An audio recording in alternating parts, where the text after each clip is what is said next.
मधुबन के बाबा, मधुबन के बाबा मुरली वाले, आपका क्या कहना, आपका क्या कहना। ओम शांति।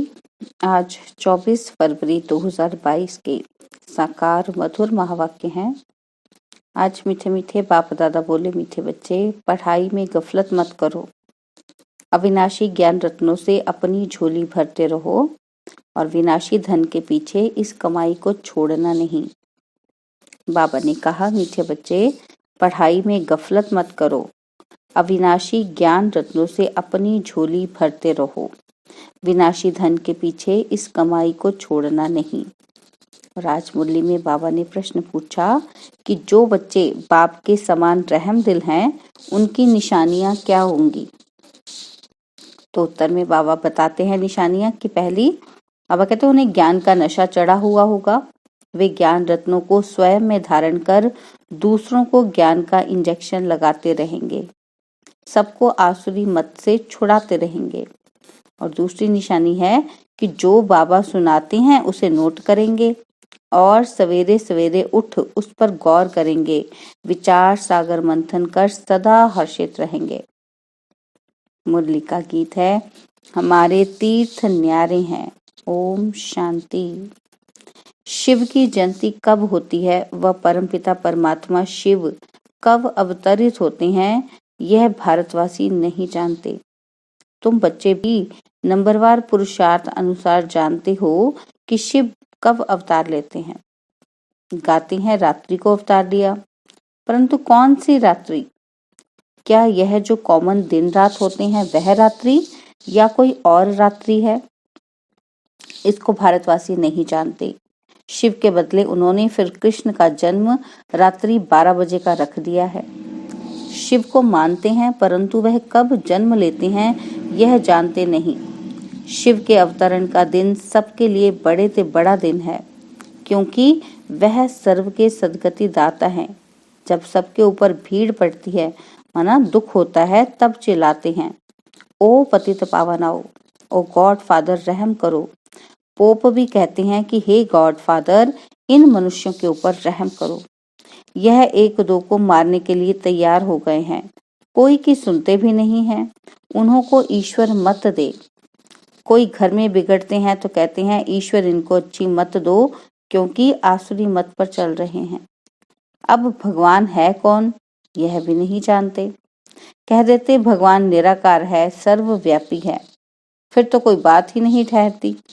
तुम बच्चे जानते हो कि बाबा कैसे साधारण ब्रह्मा के तन में अवतार लेते हैं। ब्रह्मा कहाँ पैदा हुआ यह भारतवासी नहीं जानते। दादा का चित्र देख मूंझते हैं, समझते हैं ब्रह्मा ने विष्णु की नाभि से जन्म लिया है। अब नाभि से जन्म तो किसी का हो नहीं सकता। विष्णु कहाँ का रहने वाला है, किसकी बायोग्राफी को जानते ही नहीं। क्या ब्रह्मा द्वारा विष्णु ने सब वेदों का सार सुनाया? ब्रह्मा को हाथ में वेद दे दिए हैं, यह भी नहीं हो सकता। बाप समझाते हैं, एक तो बच्चों को देही अभिमानी होकर यहाँ बैठना है। हम आत्मा परमपिता परमात्मा से इन कानों द्वारा सुन रहे हैं, परंतु बच्चे घड़ी घड़ी भूल जाते हैं। हम आत्माओं के साथ परमपिता परमात्मा वार्तालाप कर रहे हैं। जो सबका सद्गति दाता ज्ञान का सागर है, वो बैठ बच्चों को पढ़ाते हैं। यह सिवाय तुम्हारे किसी की बुद्धि में बैठता नहीं है, इसलिए इतना रिगार्ड नहीं रखते। अगर निश्चय है कि भगवान पढ़ाते हैं तो यह पढ़ाई 1 सेकंड भी नहीं छोड़ सकते। यह पढ़ाई आधा पौना घंटा चलती है। बाप कहते हैं सिर्फ मुझे याद करो। यह एक बात कभी नहीं भूलो, बाकी तो है विस्तार। बाबा समझाते हैं यह जो वेद शास्त्र पढ़ना, दान पुण्य करना, यह जो भी करते आए हो यह भी ड्रामा बना हुआ है। आधा समय ज्ञान और आधा समय भक्ति। ब्रह्मा का दिन ब्रह्मा की रात। यह कॉमन दिन रात तो जानवर भी जानते हैं, परंतु यह ब्रह्मा का दिन रात तो बड़े बड़े विद्वान भी नहीं जानते। बाबा कहते तुम बच्चों को गृहस्थ व्यवहार में रहते, धंधा आदि करते पढ़ना भी जरूर है, इसमें गफलत नहीं करनी चाहिए। बाबा जानते हैं फलानी गफलत करते हैं, रेगुलर पढ़ते नहीं हैं तो नापास हो जाएंगे या कम पद पाएंगे, क्योंकि विनाशी धन के लोभी हैं। अविनाशी ज्ञान रत्नों का कदर नहीं है, यह तो तुम बच्चे ही जानते हो। साथ में यह अविनाशी रत्न ही चलेंगे। जिन्होंने बहुत पैसे इकट्ठे किए हैं उन्हों के पिछाड़ी गवर्नमेंट पड़ी हुई है। जैसे मनुष्य का मौत आता है तो पीले हो जाते हैं, गवर्नमेंट के ऑफिसर्स लेने के लिए आते हैं तो पीले हो जाते हैं। देखो दुनिया की हालत क्या है। हम समझाते हैं बच्चे, समय बहुत थोड़ा है। इस मृत्युलोक को नरक कहा जाता है।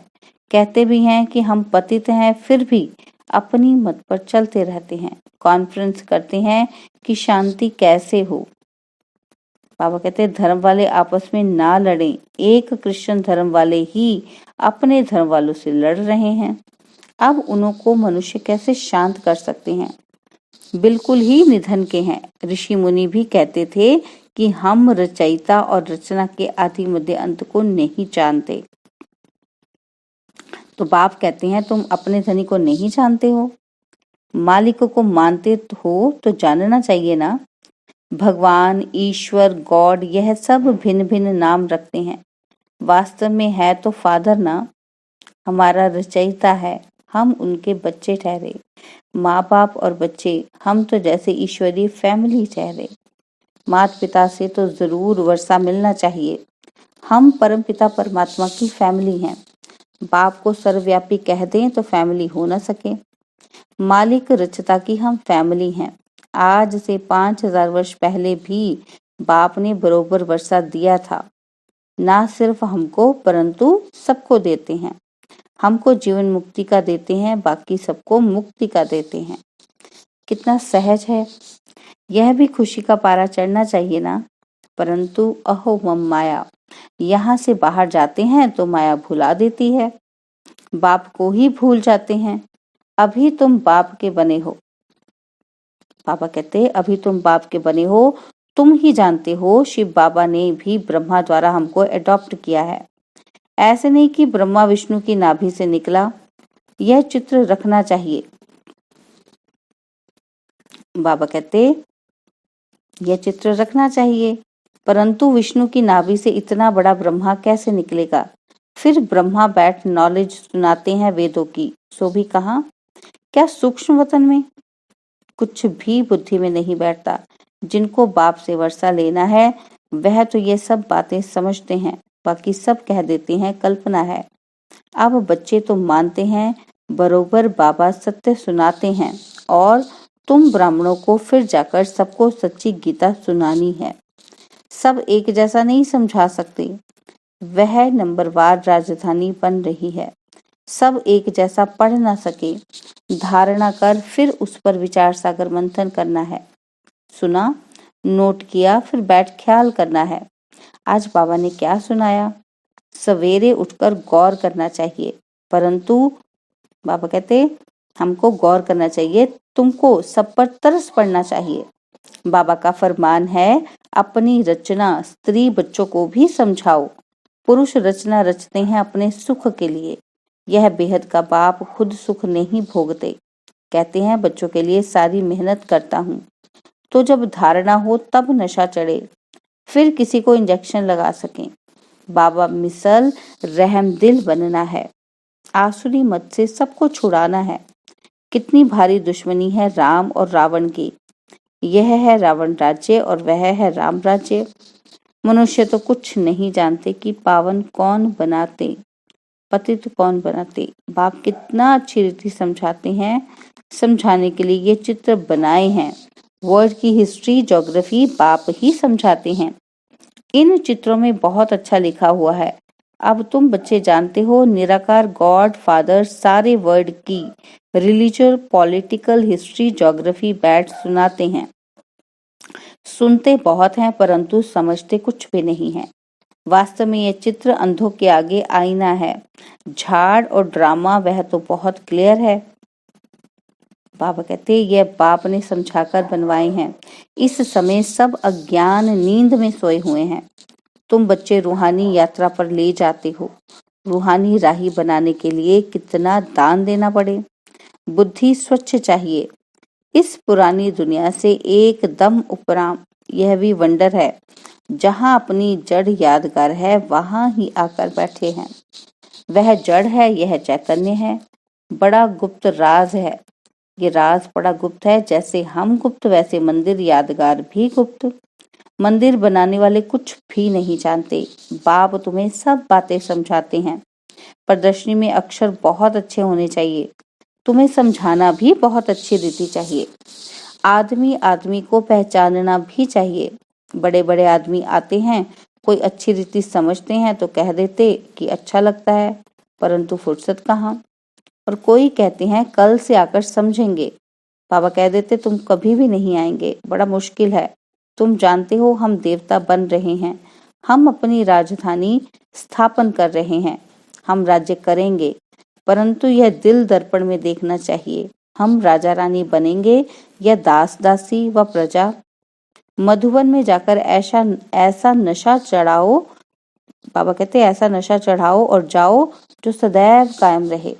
अच्छा, मीठे मीठे सिकिलदे बच्चों प्रति माता पिता बाप दादा का याद प्यार और गुड मॉर्निंग। रूहानी बाप की रूहानी बच्चों को नमस्ते। हम रूहानी बच्चों की रूहानी बाप दादाजी को दिलवा जान सिकवा प्रेम से नमस्ते। ओम शांति। प्यारे बाबा, मीठे बाबा, मेरे बाबा, शुक्रिया बाबा, शुक्रिया बाबा, शुक्रिया बाबा। धारणा के लिए मुख्य सार है। पहला पॉइंट है, इस पुरानी दुनिया से उपराम रहना है। स्वच्छ बुद्धि बन ज्ञान धारण करके फिर दूसरों को धारण कराना है। विचार सागर मंथन करना है। सेकंड पॉइंट है, बाप समान रहम दिल बन सबको आसुरी मत से छुड़ाना है। वरदान है, परिवर्तन शक्ति द्वारा बीती को बिंदी लगाने वाले निर्मल और निर्माण भव। परिवर्तन शक्ति द्वारा बीती को बिंदी लगाने वाले निर्मल और निर्माण भव। परिवर्तन शक्ति द्वारा पहले अपने स्वरूप का परिवर्तन करो। मैं शरीर नहीं आत्मा हूँ। फिर स्वभाव का परिवर्तन करो। पुराना स्वभाव ही पुरुषार्थी जीवन में धोखा देता है, तो पुराने स्वभाव अर्थात नेचर का परिवर्तन करो। फिर है संकल्पों का परिवर्तन। व्यर्थ संकल्पों को समर्थ में परिवर्तन कर दो। इस प्रकार परिवर्तन शक्ति द्वारा हर बीती को बिंदी लगा दो तो निर्मल और निर्माण स्वतः बन जाएंगे। स्लोगन है, मस्तक पर स्मृति का तिलक सदा चमकता रहे, यही सच्चे सुहाग की निशानी है। स्लोगन है, मस्तक पर स्मृति का तिलक सदा चमकता रहे, यही सच्चे सुहाग की निशानी है। ओम शांति। तो आज दादियों की पुरानी डायरी से कुछ चुने हुए अनमोल रत्न सुनेंगे। लिखा है, मनुष्य की वैल्यू शुद्ध बुद्धि और अशुद्ध बुद्धि पर होती है। जैसे सर्वोत्तम देवी देवता घराने की बुद्धि सर्वोत्तम वैल्यूबल है, ऐसे मध्यम घराने की मध्यम वैल्यू है। इसी ही प्रकार से कनिष्ठ घराने के बुद्धि की वैल्यू भी कनिष्ठ ही है। यह तीन संप्रदाय हैं। इन तीनों का मदार सारा बुद्धि पर है। पहले सर्वोत्तम बुद्धि वाले ब्राह्मण देवी देवताओं ने संपूर्ण ज्ञान से सर्वोत्तम कमाई कर वर्ल्ड सावंटी की चाबी अथवा बैकुंठ की बादशाही प्राप्त की है। आधा कल्प प्रकृति उनकी दासी हुई है, इसलिए प्रैक्टिकल में सुख भोगते हैं, और आधा कल्प उनकी मूर्तियां मंदिरों में पूजी जाती हैं। तो सारा मदार इस बुद्धि पर है, इसलिए बहुत तीखी बुद्धि चाहिए। पिता ईश्वर के महावाक्य हैं कि तेज रफ्तार से बुद्धि योग लगाने वाला साक्षात मेरा स्वरूप है। बाबा अपने दैवी बच्चों को वंडरफुल सौगात दहेज में देते हैं। अभी तुम्हें कौन सी सौगात मिलती है? क्या अविनाशी ज्ञान धन की? अंडरस्टूड है, परंतु उसके बाद क्या मिलता है? सारा श्रृंगार हुआ वंडरफुल बैकुंठ। ऐसी वंडरफुल सौगात तुम्हें दहेज में मिलती है। क्योंकि इस पिता का अपने बच्चों पर अति प्रेम है। वह कहते हैं वहां तो हरेक को अपना अपना माँ बाप होगा जो वो देगा, परंतु मैं तो अपने बच्चों को अभी ही दे दूं। बाबा कहते हैं मैं अभी दे दूं ना। समझता है कि मेरे बच्चे को सब कुछ मिले तो उनकी दिल कैसी पूरी हो। तो इस स्वरूप में सभी को बैकुंठ सौगात दे देता हूँ। ऐसे नहीं जो ज्ञानी तू आत्मा सर्वोत्तम है उनको देता हूँ। सर्वोत्तम का तो वहां भी कनेक्शन रहता है, परंतु मध्यम सर्वोत्तम दोनों को ही मिलता है, क्योंकि इस समय दैवी बच्चा होने के कारण एक समान अति प्रेम रहता है, जिस कारण ऐसा वैकुंठ सौगात में दे देता हूँ जिसमें जन्म जन्मांतर सभी बच्चे सुख भोगते हैं। उस रॉयल घराने की महिमा और पूजन है। यह घराना रॉयल है तो उनकी एवन महिमा है। देखो लॉर्ड कृष्णा की कितनी धूम से महिमा करते हैं। यूरोपियन भी कहते हैं लॉर्ड कृष्णा, कृष्ण के पुजारी, फिर श्री कृष्ण का नाम लेकर कहते हैं कि हम कृष्ण पुजारी हैं। पूजा करने वाले पुजारी को ब्राह्मण का टाइटल देते हैं, जिससे प्रकृति उन्हों की भी दासी हो जाती है, लेकिन प्रैक्टिकल में उन्हों की लाइफ ब्राह्मणों की है नहीं। बाबा कहते हैं सिर्फ अपने पर ये टाइटल रखवाया है, अपना नामाचार किया है। सत्य के समय जो भी लॉज माने जो भी कायदे हैं, लॉज हैं, वह सब यहाँ से ही शुरू होते हैं।